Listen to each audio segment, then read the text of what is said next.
Hello and welcome back to the channel. Today we are going to explore an essential topic in numerical analysis, that is approximation by spline functions and interpolation.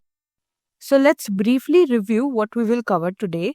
Firstly, we will delve into various types of spline functions, and then we will discuss the important distinction between interpolation and approximation techniques. Starting with what are splines? In mathematical terms, splines are piecewise defined polynomials used to approximate or interpolate a set of data points. The fundamental insight behind splines is that rather than fitting one high-degree polynomial over an entire dataset, we use low-degree polynomials over small sub-intervals. This approach specifically addresses problems like Runge phenomena and leads to smoother and more stable approximations that better represent the underlying data. Now you might ask, why should we use splines instead of other approximation methods? There are several compelling reasons. First, splines avoid the undesirable oscillations that often plague high-degree polynomial interpolation.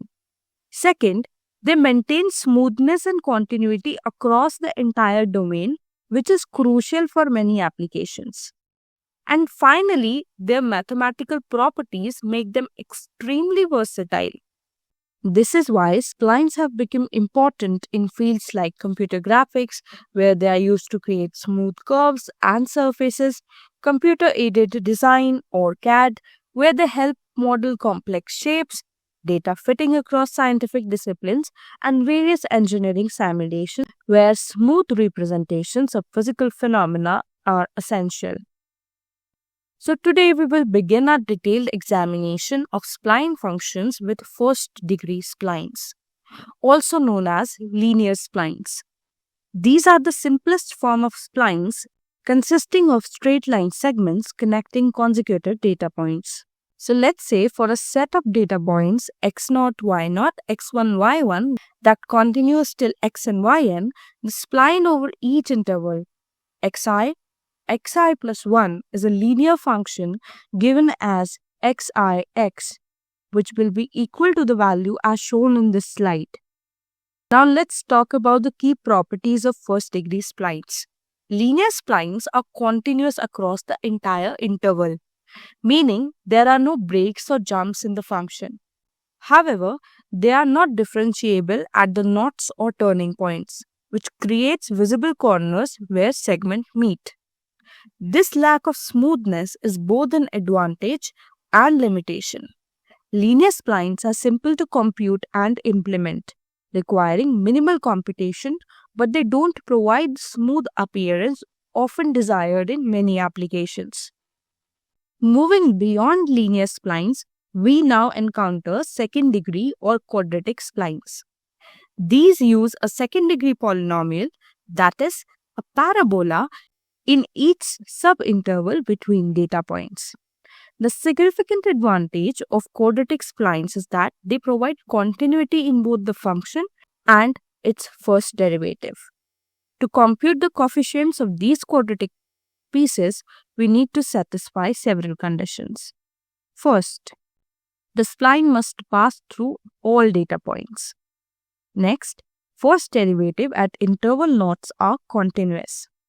And the last condition is that an additional boundary condition is used, that is, for example, natural or clamped. This system yields a tridiagonal system of equations which can be solved efficiently. Now, coming to the natural cubic splines. These are the most commonly used ones because they ensure function is continuous, the first derivative is continuous, and the second derivative is also continuous.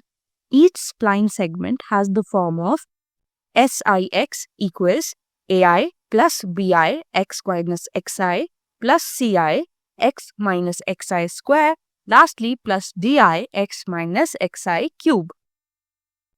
There are also conditions in natural cubic splines. First one is, it interpolates all data points. Second one, that first and second derivatives match at internal knots.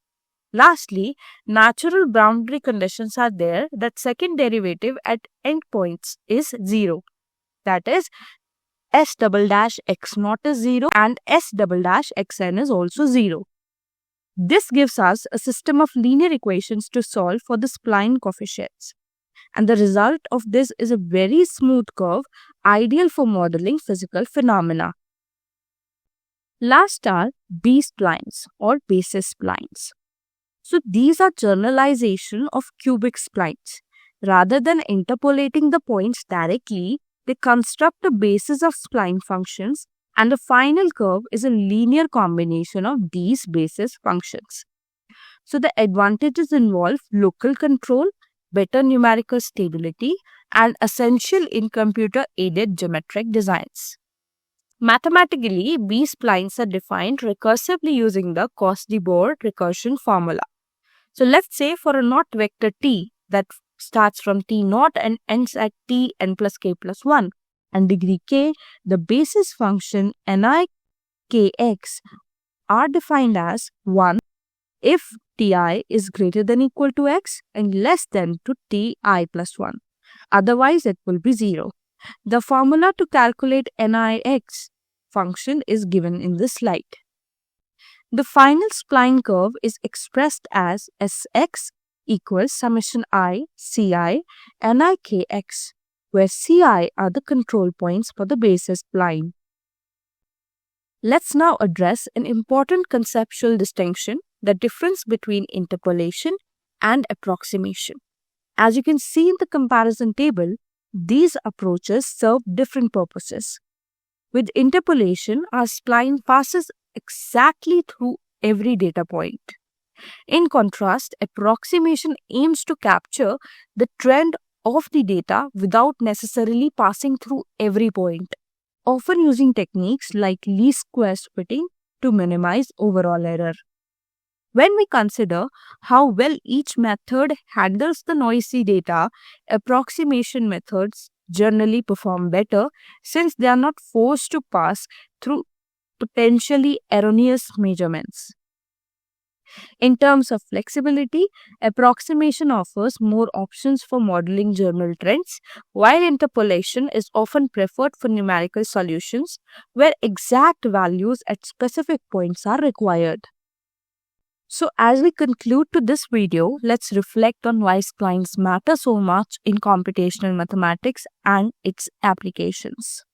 So splines are flexible, stable alternative to high-degree polynomial interpolation.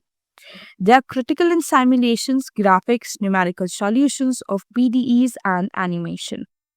Tools like MATLAB, Python libraries such as SciPy, and R offer built-in support for spline generation and analysis.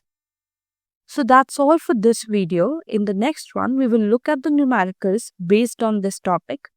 And I hope you found this helpful.